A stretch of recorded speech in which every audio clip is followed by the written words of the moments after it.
ओडिया भाषा साहित्य ओडिशार आत्मा पीढ़ी पर पीढ़ी साहित्य साधना करी भाषा साहित्य को समृद्ध करि आसिछंती बहु ओडिया। सेही यशस्वी साहित्यक मानक भितरु पल्ली कवि नंदकिशोर बल थिले जणे। निज कलम मुनरे बहु उच्चकोटीर साहित्य सर्जना करी ओडिया साहित्यर बाणी भंडार को पूर्ण करिछंती। पल्ली प्रकृतिर वर्णना पल्ली चित्रसांग को विभु प्रीति तांको साहित्यर मुख्य विभव कहिले भूल हेबनी। तेबे से किपरि साहित्य सर्जना करिथिले जानिबा से विषय रे।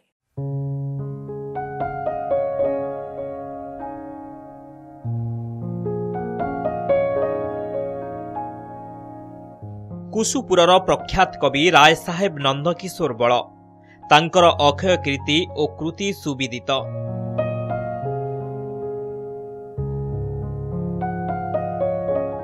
तांको लेखनी ओडिया भाषा साहित्य को करिछि रुद्धिमंत। कवितारे गाँ गहलीर चित्र हेउबा छाई लेउटा बेल पल्ली प्रकृतिर चित्र एकथा आसिला बेले मने पड़ती कवि नंदकिशोर।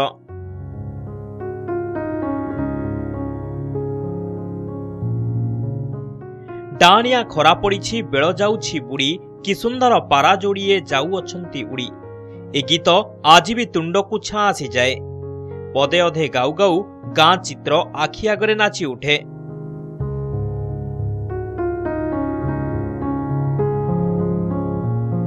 कवि नंदकिशोर बल कटक जिला महांगा अंतर्गत कुसुपुर ग्राम 1875 मसीहा डिसेम्बर 22 रे जन्म ग्रहण करथिले। तांको पितांको नाम थिला भजनानंद जेना और मातांको नाम थिला हिरणमयी देवी। कविंको पिलादिन ना थिला रसानंद।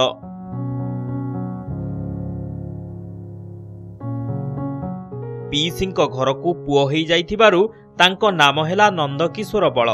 नंदकिशोर प्राथमिक शिक्षा परे कटक भक्त मधु विद्यापीठ रे पाठ पढ़िथिले। परे रेभेन्सा कलेजिएट स्कूल ले शिक्षा लाभ करिथिले। सेतेबेले ब्राह्म चेतना को सहजरे केही ग्रहण करि पारु नथिले। काले नंदकिशोर ब्राह्म होई जिवे ए आशंकारे तांकु परिवार लोक माने कटकरू आनी केन्द्रापड़ा पाठ पढ़ाई। रेभेन्सारू बीए पास करी से संबलपुर जिला स्कूल ले शिक्षकता कले। सेठारे कवि गंगाधर मेहरଙ୍କ सह तांकर घनिष्ठता होइथिला।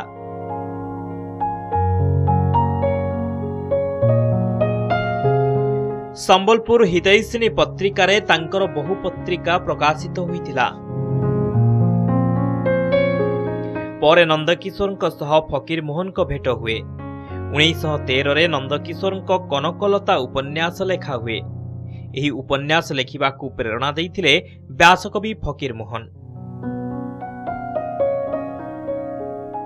जेतबेले इंग्रेज शासन चलीथिला राधानाथ जेतबेले पाश्चात्य साहित्य को लेकर काव्य कविता लिखुते, मधुसूदन राव जेतबेले लिखुते भगवत चिंताधारा को लेकर साहित्य लिखुते, गंगाधर आमर प्राच्य साहित्य को नहीं साहित्य सर्जना करते। से समय रे पल्ली कवि नंदकिशोर बल पल्ली को भल पाई पल्लीर चेतना आम गाँ गंडा गाँ तोटा गाँर हाट गाँर घाट श्मशान एसबू को लेकर से कविता लिखुते।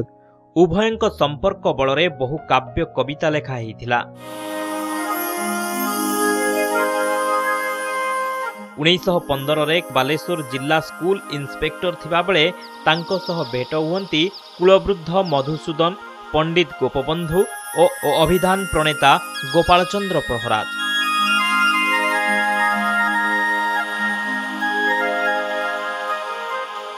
साहित्य विभाग रे तांकर प्रवेश थिला असाधारण।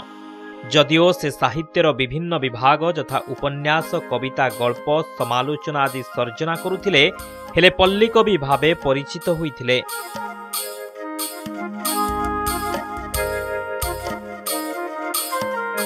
तांको कवितारे पल्ली प्रकृति वर्णना सह पौराणिक कहानीर चित्र देखिबाकू मिलिथाए।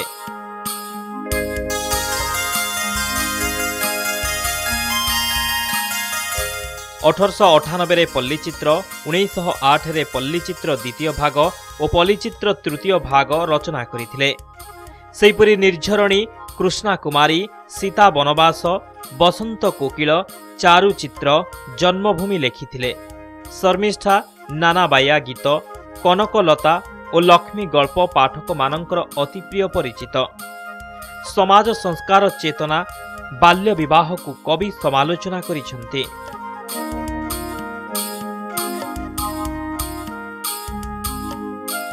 प्राय अधिकांश कविता से गाँ निकटस्थ मंदिर रे बसी रचना करिथिले।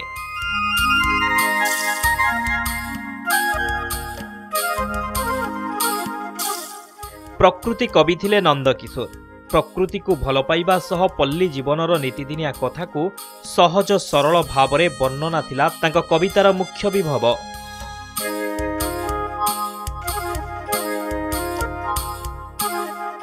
तांको कविता गाई सुनिले मन पूरी उठुथिला। कवि नानाबाया गीतरे लेखिछंती, मेघ बरसिला टुपुरु टुपुरु केशुर माइला गजा, केउ देशरे रहिले मो रजा, तेलिंगी बाईद बजा।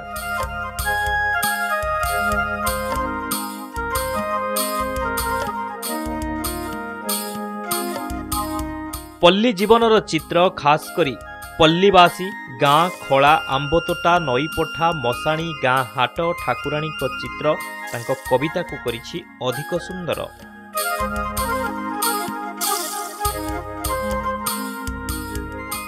प्राणरे 16 पण ओडिया थिले नंदकिशोर।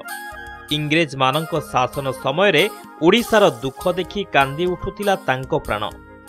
मधुबाबू, पंडित गोपबंधु, फकीरमोहन को स्वर सह स्वर मिसेई स्वतंत्र उत्कल प्रदेश गठन निमंते उद्यम करिथिले।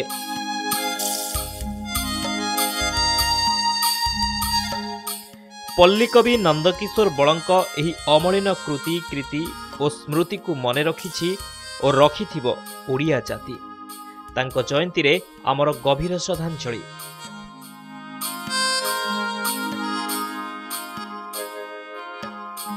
समाजर संस्कार से विभिन्न प्रकार कविता माध्यम रे तांकर संस्कारवादी चिंताधारार परिचय देइचंती। सेति मध्यम से जाति प्रथा को विरोध करी से लिखितले, जाति न जानई प्रीति सजनिलो, जाति न लड़ई पद, देश काल प्रति विचार न करे पी देले प्रीति मद। ये हूँ तांको निच्छक जो कविता आप देखुं केते आत्मीयता से अच्छी, केते संस्कारवादी माने चिंताधारा तांको भितर थिला। ये केवल ये नुहे, आहरी अनेक संस्कारवादी कविता तांकर अच्छी जोटा कि आमे तांको पुस्तक ग्रंथावली पढ़िले जानी परिबा।